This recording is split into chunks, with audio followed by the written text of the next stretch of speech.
livro de máximas que nos instruem a viver a vida prática, também no Novo Testamento nós temos um livro que ficou conhecido como Provérbios do Novo Testamento. Esse livro qual seria então, meus irmãos? O livro de Tiago, a Epístola de Tiago.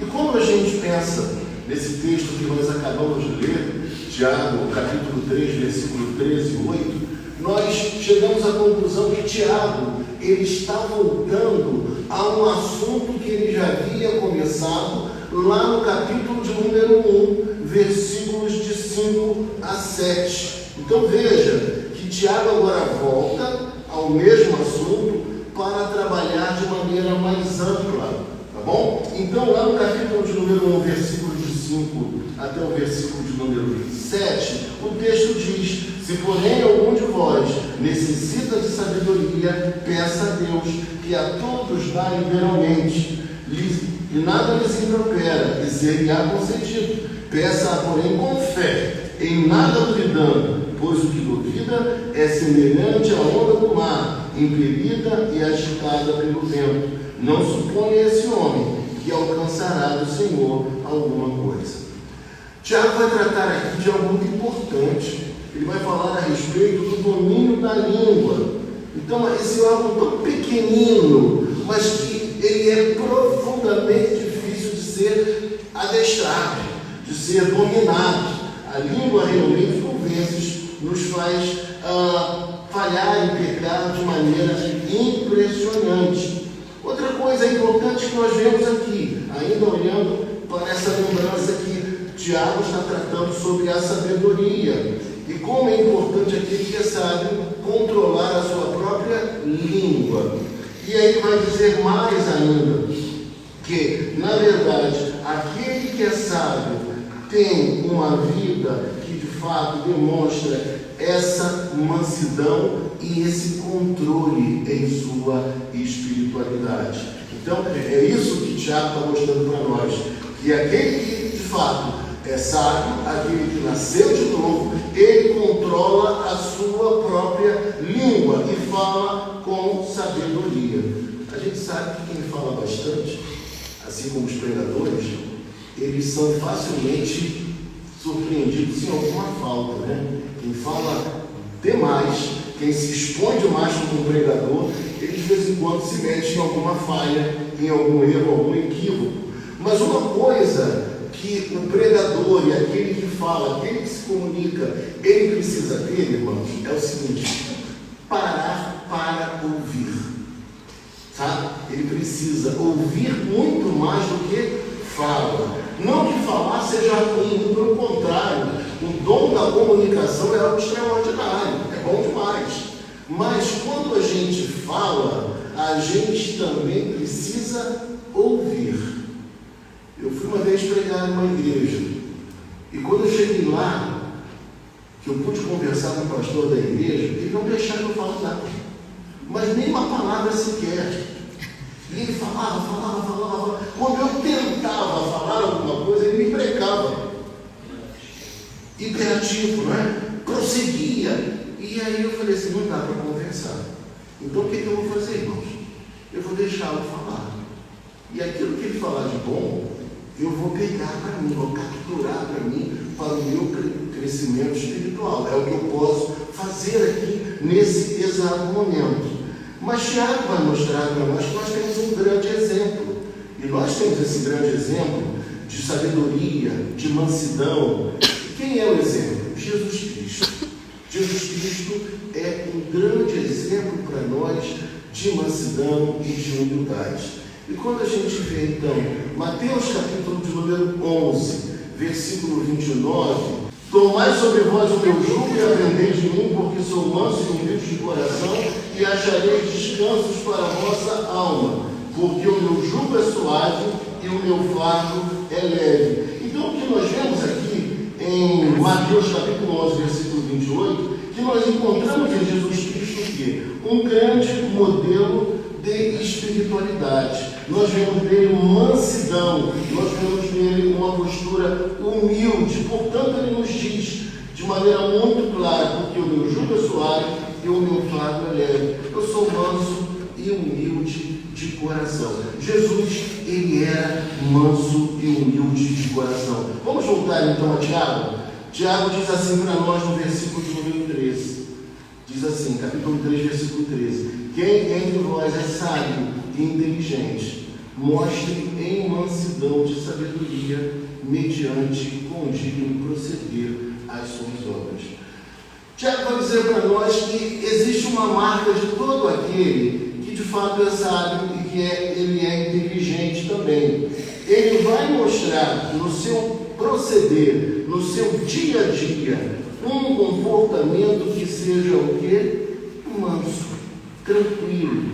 Ele vai ser alguém ponderado e equilibrado. Mas Tiago diz que não é comum apenas você dizer que é manso, dizer que é sábio, mas você precisa comprovar isso de maneira efetiva, na prática, no dia a dia. É assim que nós precisamos nos portar e agir também. Então ele vai tratar aqui de uma sabedoria, a partir de então, de uma sabedoria que é uma sabedoria do alto, divina, mas ao mesmo tempo ele também vai mostrar para nós que existe uma sabedoria humana, uma sabedoria do alto e uma sabedoria humana. E o que é interessante dizer para vocês é que Tiago ele faz uma distinção, nos mostra isso com clareza, sobre conhecimento e sabedoria. Por que isso? Porque eu posso ser muito culto, eu posso ser intelectual, eu posso ter diversos títulos e isso é maravilhoso, ter vários títulos, é muito bom, mas eu posso não ter sabedoria.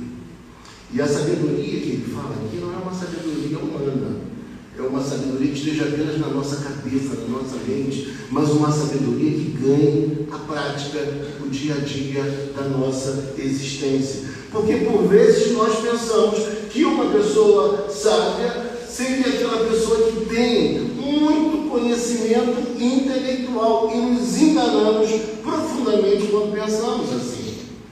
E o texto prossegue nos dizendo, veja comigo, se pelo contrário tendes em vosso coração inveja amargurada e sentimento faccioso, nem vos glorieis disso, nem mintais contra a verdade.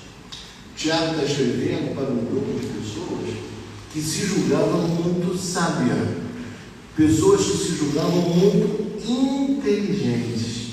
E, portanto, ele está dizendo para eles assim, olha, existe uma sabedoria que é da terra. Ela não é ruim necessariamente, a não ser quando ela é mundana mesmo, quando ela é animal e quando ela é demoníaca, que nós veremos mais à frente. Mas ele fala que existe uma sabedoria do alto. Essa sabedoria, ela vem de Deus. Essa sabedoria que nos ensina, no dia a dia da nossa existência, a ter um comportamento que seja conforme a palavra de Deus. E Tiago está dizendo, olha, vocês se dizem sábios, vocês se julgam inteligentes, mas isso precisa ser comprovado pela maneira com a qual vocês vivem. Então, para nós, isso aqui é muito forte, porque a lição aqui é uma lição de praticidade, não é uma lição para a gente ficar pensando muito e não praticar. Nós precisamos colocar no dia a dia da nossa existência esse aprendizado, ou seja, lidar com a vida de maneira sábia. E aqui no texto, ele mostra para nós que as pessoas que dizem ter sabedoria, mas que na verdade têm uma sabedoria do mundo meramente caída, não é uma sabedoria de alguém que nasceu de novo, essas pessoas comumente elas têm uma inveja amargurada, um sentimento de facção. O que seria isso, gente? Faccioso? De divisão. Tá? É isso que está dizendo aqui. E ele fala, nem vos glorieis disso, nem mintais contra a verdade. Esta não é a sabedoria que desce lá do alto. O que ele quer dizer para você e para mim? Que sabedoria é essa que desce lá do alto? É a sabedoria divina, é a sabedoria de Deus. Então ele diz para nós que esse tipo de sabedoria não nos leva muito longe. É uma sabedoria que de fato ela é espúria, não é a sabedoria profunda que Deus dá àqueles que nasceram de novo. E aí ele vai explicar por quê. Antes é terrena, ou seja, é do mundo. Ele está dizendo, ela é animal e por vezes motivada pelos sentimentos da carne, dos elementos do ser humano que o impulsionam às vezes a uma conduta que não é a conduta de um filho de Deus. Então é uma conduta que é terrena, que é meramente humana, que por vezes ela é inclusive animalesca. O que o texto quer dizer com isso? Ele quer dizer que por vezes nós adotamos comportamentos que são mais movidos pela sensualidade, pelos instintos, pelas emoções que surgem em dado momento. A gente não está pensando, não está refletindo antes de agir e antes de falar. É disso que ele está dizendo para nós aqui. E por último ele fala que essa sabedoria ela é demoníaca. É como se espíritos do mal eles insuflassem as pessoas para que elas adotassem certos comportamentos que aparentemente são comportamentos de sabedoria, mas não são. Como assim, pastor? Melhora isso para nós, traduz isso para nós. Por exemplo, tem pessoas que se julgam muito sábias e em nome dessa sabedoria elas se metem em situações muito complicadas do trabalho. Elas por vezes aderem à corrupção, elas adotam comportamentos que são nocivos e prejudiciais e não se dão conta disso. Daqui a pouco elas estão assentindo ou consentindo em coisas que não são próprias de um crente. E quando ela pensa, ela fala, meu Deus, e agora? Que eu já estou inserido nesse contexto. Por que eu não segui o princípio da palavra de Deus? Por que eu não fiz aquilo que Deus colocou no meu coração e eu adotei um comportamento desprezível? Ou seja, essa sabedoria, ela não é do alto, mas é terrena, é animal e demoníaca. Versículo de número 16. Pois onde há inveja e sentimento faccioso, aí há confusão e toda espécie de coisas ruins. Ele está nos dizendo no verso 16, que quando nós utilizamos dessa sabedoria meramente humana, caída, os sentimentos não são os sentimentos nobres. Os sentimentos que afloram são de inveja, são sentimentos de facção, e isso redunda em algo, inevitavelmente. Confusão. Confusão. Você já observou que quando você está vivendo um tempo bom e harmônico na sua casa, as coisas vão fluindo, até os obstáculos, eles vão sendo superados de maneira mais fácil, de maneira mais tranquila, as coisas caminham bem. Mas quando nós entramos em rota de colisão com os nossos queridos, quando nós adotamos um comportamento de brigar, de se exasperar, de falar demais dentro de casa, incitando o outro e gerando a raiva e a indisposição do outro, o que acontece, meus irmãos? Comumente, a coisa não anda, as coisas não acontecem, a gente fica triste, desanimado, sem gosto pela vida. E por quê? Porque a nossa sabedoria não é terrena, o nosso estilo de vida não é deste mundo. Nós precisamos construir outros valores e outros pensamentos. Lutero conta uma história muito interessante, uma história na qual dois bodes vinham numa estrada, passando numa ponte, e eles queriam passar um pelo outro, mas a estrada ela era muito estreita. E aí os dois animais ficaram um contra o outro ali. Quem vai ceder? Não tem como ceder, não tem como eu passar, não tem como você passar. Como é que vai ser isso? Imagina a cena, uma ponte estreita e dois animais grandes querendo passar e não conseguiam. E na história que Lutero conta, de repente um dos animais resolveu fazer o quê? Ele se deitou. Ele se deitou e permitiu que o outro passasse por cima cima dele e prosseguisse o seu caminho e ele também pudesse seguir adiante. Que sabedoria, que inteligência desses animais, o que o instinto os levou a fazer para que eles não tivessem de repente de cair no rio. Eles puderam passar. E por vezes nós precisamos entender que a sabedoria do alto, ela nos conduz às vezes a uma postura assim. Em vez de falar, em vez de retrucar, em vez de tripudiar, deixar que o outro passe, ainda que seja por cima de nós, sabe?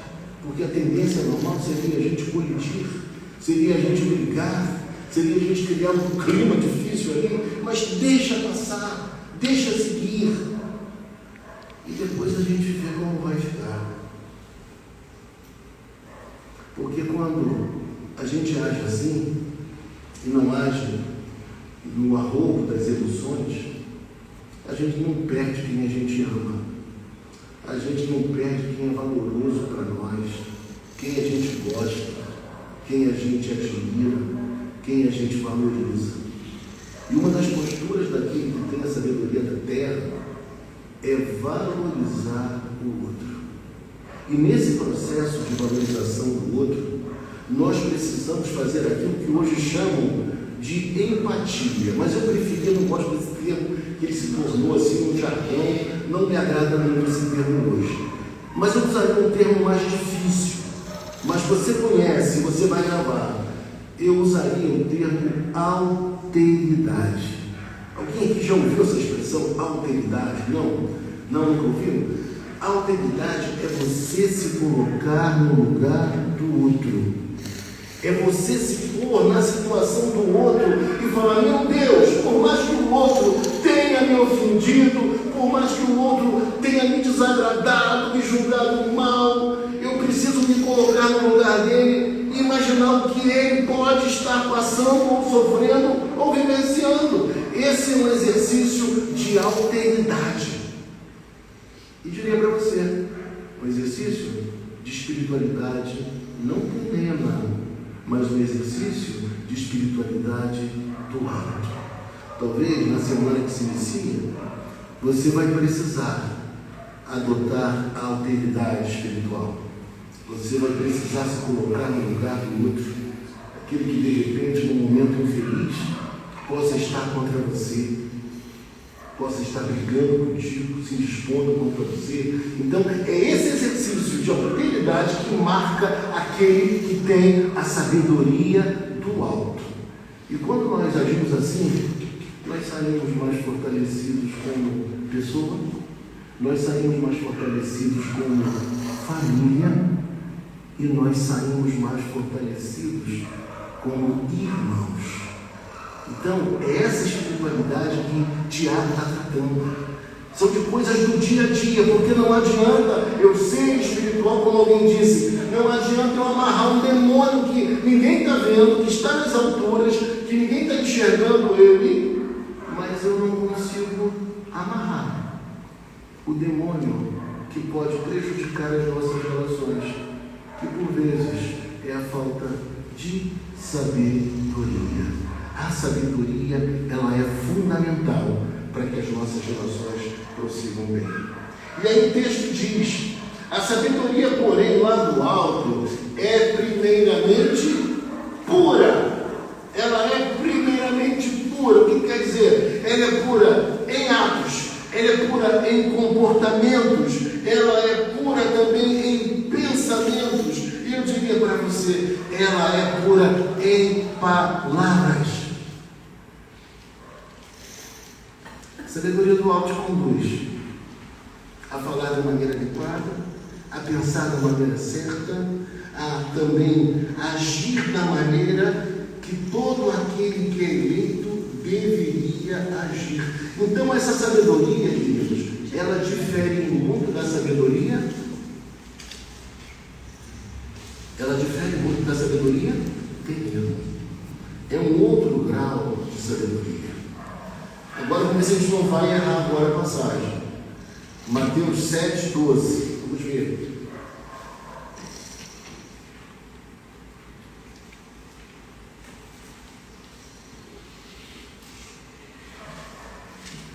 Vamos ler? Vamos ler juntos? Tudo quanto, pois, quereis que os homens vos façam, assim fazei vós também a eles, porque esta é a lei e os profetas. Primeira coisa que eu diria para você, grave isso. Sabe como esse verso, Mateus 7,12, é chamado? Sabe não? A lei áurea do Evangelho. A lei áurea do Evangelho. Ou então, se você preferir, a regra de ouro do Evangelho. Esse verso, ele encontra algum paralelo em diversas religiões. Só que existe uma grande diferença no cristianismo para outras religiões. Qual seria a diferença? É que nas outras religiões, esse verso ele está na forma negativa. Como assim, pastor? Não façais aos outros aquilo que você não quer que ele vos faça. Mas no Evangelho de Jesus Cristo, ele é positivo. Tudo quanto, pois, você deseja, você quer, você gostaria que o outro fizesse com você, você também deve fazer para com o outro. Essa é a grande lei do reino de Deus no Evangelho de Jesus Cristo. Ela não é passiva, não é negativa, ela te conduz à frente, a você fazer isso em relação ao outro. Eu não sei, cara, eu estou vivendo um momento, e eu acho que vocês também, que a gente está muito indignado com muita coisa que vem acontecendo à nossa volta, né? No Brasil, no país, no mundo, muita coisa que a gente vê, que dá vontade de você desligar lá, né? Se fosse na época da minha televisão antiga, eu ia fazer assim, iria desligar a televisão, mas hoje você tem a internet, você não pode se isolar. Mas muitas coisas que nos desagradam. E uma das coisas que mais nos desagrada nesse tempo é a insensibilidade do ser humano. A insensibilidade do ser humano. E eu vou dizer para vocês uma coisa aqui, que talvez se um dia for para a internet, vai ajudar outras pessoas. Eu, quando venho um pregador aqui na igreja, como pastor da igreja, o que eu faço? No dia seguinte eu ligo para ele e agradeço por ele ter estado na minha igreja, por ter nos abençoado com um sermão. Quando o irmão nos visita aqui na Betel, eu, além de agradecer a visita na hora, no dia seguinte eu faço um contato e me coloco à disposição para aquilo que vier a ser necessário, para aquilo que ele precisar. Então, existem algumas atitudes práticas que elas são uma prova da nossa educação, mas que comprovam também pelo nosso proceder o nosso desenvolvimento espiritual. E o Evangelho nos ensina a viver de forma espiritual. Então esse conhecimento do alto, ele faz com que a gente adote um comportamento diferente no dia a dia, nas nossas relações. Então por isso que o Evangelho ele é tão maravilhoso. E essa sabedoria do alto, ela é primeiramente pura. Depois ela é também o que, irmãos? Pacífica. E por que pacífica? Porque aquele que tem a sabedoria do alto, ele é um promotor da paz. Ele é alguém que ama a paz, que busca a paz, que deseja viver de forma harmônica com as outras pessoas. É o seu grande desejo, é viver em paz com o outro. Quem ama a paz deve buscar a conciliação, mas não quando isso envolve que você abra mão da pureza, da santidade, da verdade. Mas, ainda assim, nós somos promotores da paz.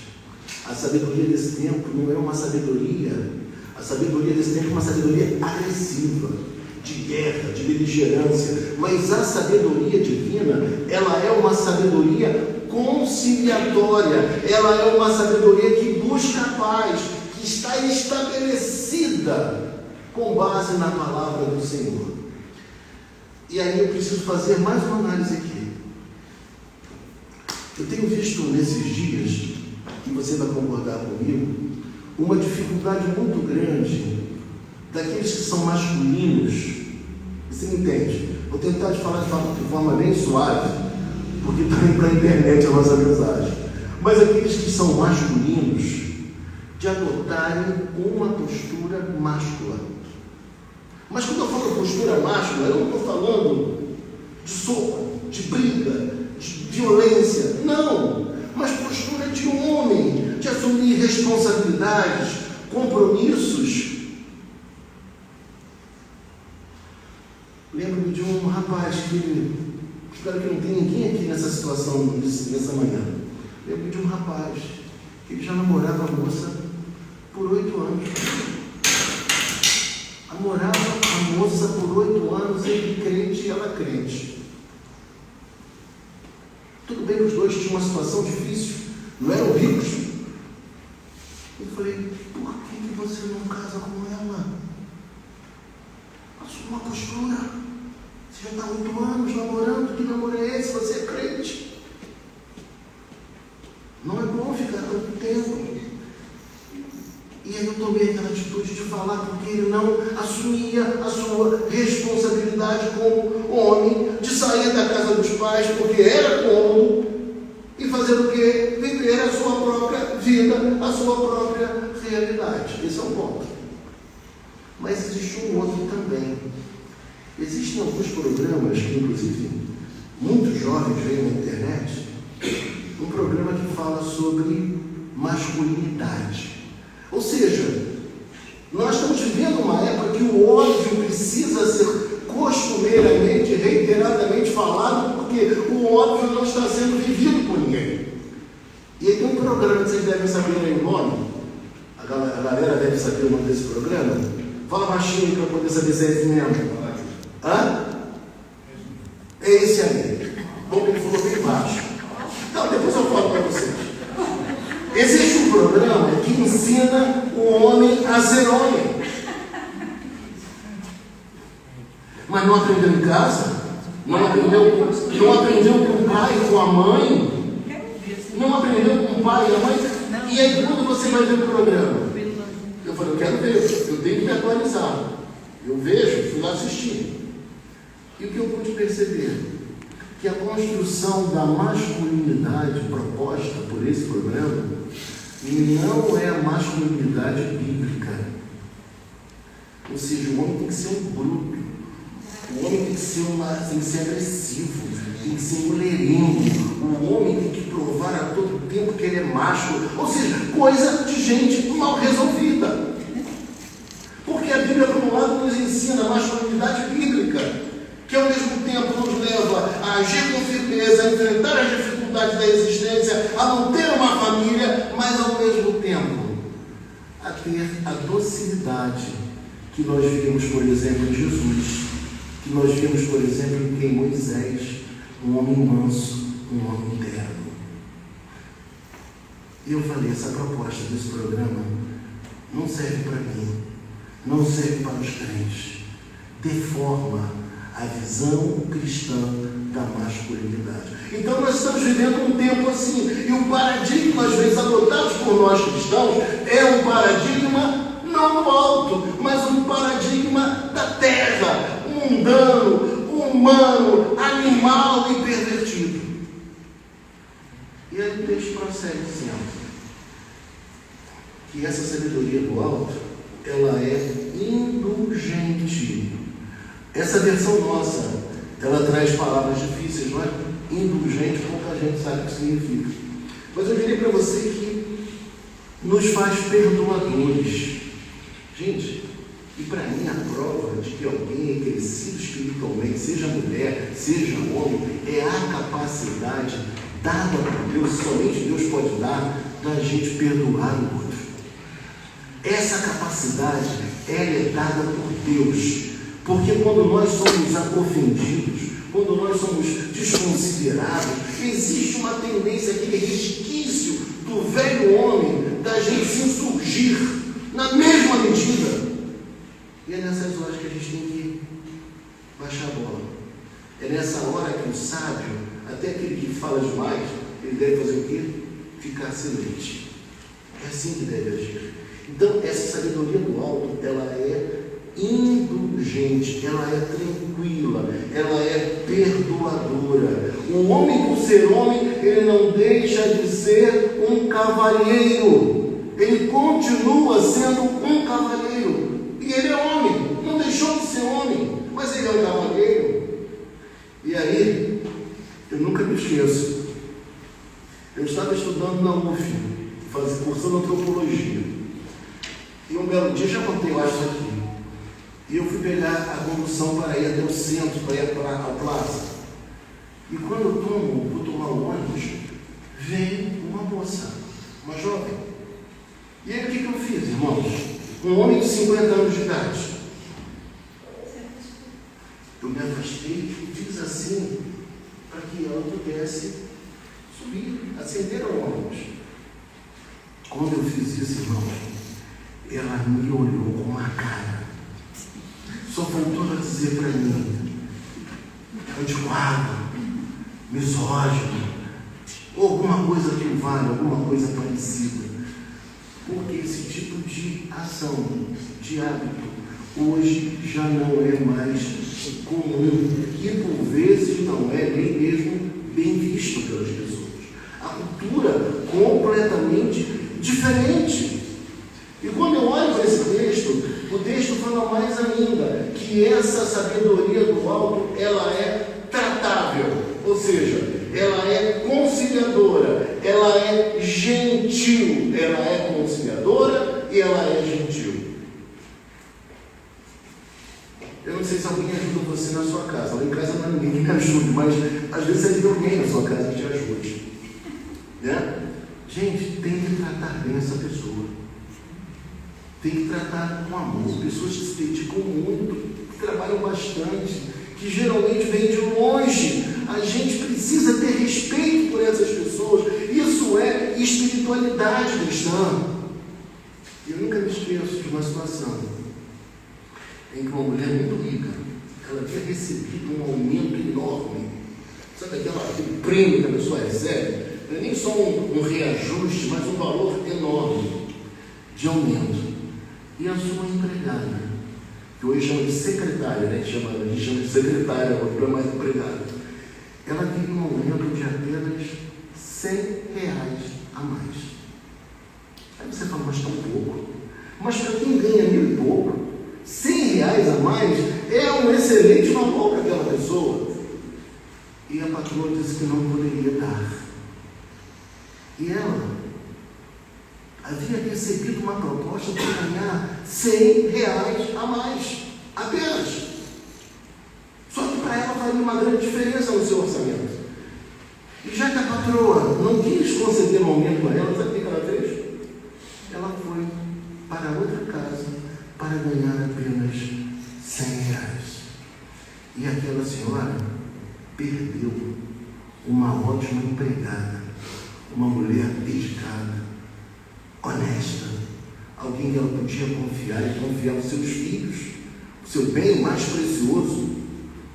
E ela perdeu uma pessoa assim.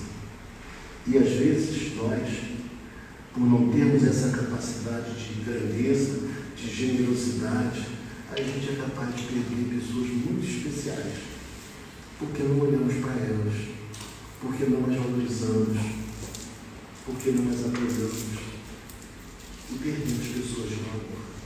Por isso a espiritualidade do alto, ela é de fato tratável e é plena de misericórdia. Está vendo na tela? Plena de misericórdia. O que o texto quer dizer com plena de misericórdia?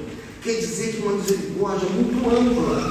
É uma ênfase para dizer que é uma misericórdia que vai para além das medidas esperadas. É alguém extremamente misericordioso, perdoador. O que isso tem a ver com a gente? É quando você, na verdade, você quer recuperar o outro. Você já teve esse desejo no seu coração de ter visto uma relação sua sendo quase que fragilizada, quase que abalada, e você fala, não, eu não posso ficar sem essa pessoa, eu preciso recuperá-la, eu preciso compreendê-la, eu preciso perdoá-la. E esse perdão é um perdão que é proporcionado por uma sabedoria que vem lá do alto. E com isso, eu não deixo de ser homem, nem você deixa de ser mulher. Mas é uma postura de espiritualidade. Nós precisamos parar com essa postura de colidir tanto, a ponto de perdermos pessoas que para nós são importantes para a nossa vida, para os nossos relacionamentos. Quantos casais se separam nestes dias? E quando você olha, você fala, o que nos motivou à separação? E a conclusão que você chega, às vezes não é uma questão de pagar as contas, não é uma questão de ter filhos e cuidar dos filhos. A questão foi justamente que perdeu-se o respeito, perdeu-se a poesia, perdeu-se a singeleza do coração no trato. Fazemos a coisa para o outro, continuamos a fazer as coisas para o outro, mas não fazemos mais com aquele mesmo elan, com aquela mesma graça, com aquele mesmo entusiasmo, com aquela satisfação de ver o outro realmente feliz e alegre, como nos primeiros dias da relação. Irmãos, os anos passaram, às vezes 10, 20, 30 anos, mas essa postura espiritual e amorosa não pode, não deve ser perdida por nós. A gente precisa ser assim. E o texto vai dizer para nós, tratar com misericórdia e de bons frutos. E quando nós pensamos em bons frutos, querido, o que nós pensamos aqui? Nós pensamos que os bons frutos é aquilo que se produz quando nós vivemos em amor e harmonia com o outro. Bons frutos é o fruto próprio daquele que é nova criatura, daquele que nasceu de novo. Esse é o bom fruto. Eu vou correr para o final. E ainda mais, é imparcial e sem fingimento. Ou seja, é uma espiritualidade sincera, verdadeira, mas sem perder o amor, sem perder a alteridade, sem deixar de se colocar no lugar do outro. Mas é essa espiritualidade que ele fala para nós. E por fim, ora, é em paz que se semeia fruto da justiça.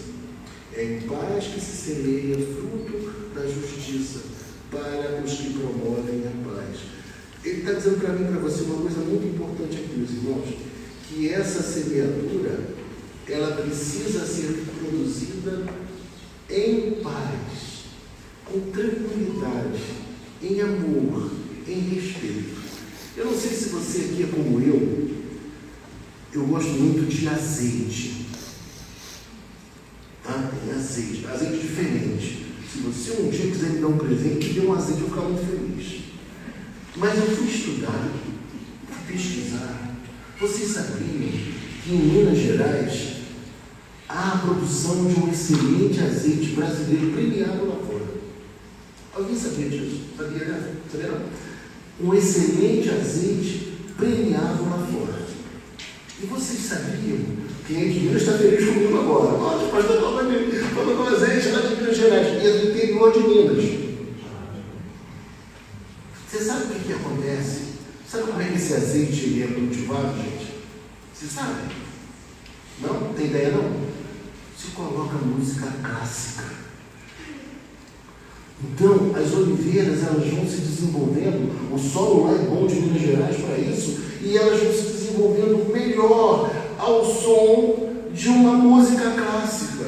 Olha como é que as oliveiras são refinadas, que é música clássica, tem um bom gosto. E eu fui pesquisar, porque eu falei, será que isso é uma intuição apenas dessa mulher, dessa produtora? Irmãos, e vocês vão ficar abismados. É cientificamente comprovado que há uma interferência no crescimento e no desenvolvimento das oliveiras por estarem em contato com a música de Beethoven, de Bach, a música clássica. Que coisa linda, né? E o que isso tem a ver comigo com você, irmãos? Isso tem a ver comigo com você pelo seguinte: quando nós estamos semeando em paz, quando nós somos aqueles que promovem a paz, nós estamos incorporando ao nosso dia a sabedoria que vem lá do alto. Não a sabedoria terrena, mas a sabedoria de Deus. E isso, obviamente, afeta as nossas relações em casa, no trabalho, na igreja, em todos os ambientes e lugares. E quando a gente lembra que Jesus era manso e suave, não é? Ele era assim, ele era alguém que era filho, que era homem de verdade, mas ele era manso, ele era suave, ele amava o próximo, ele era alguém que também era sensível. Por isso, na manhã de hoje, quando nós lemos esse texto, o convite e a exortação que Tiago faz a nós é que nós abandonemos essa sabedoria terrena, meramente terrena, que é mundana, que é animal e que ela é demoníaca. Você vê que ela vai caindo, né? Humana, animal e o que? Demoníaca. E que a gente adote como comportamento essa sabedoria do alto, que faz com que a gente se harmonize, se entenda, que a nossa face deixe de ser uma face triste para ser uma face esperançosa e alegre, porque nós temos esperança, motivo de continuar, motivo para viver. Vamos orar neste momento. Fique em pé onde você está. Vamos agradecer ao nosso Deus.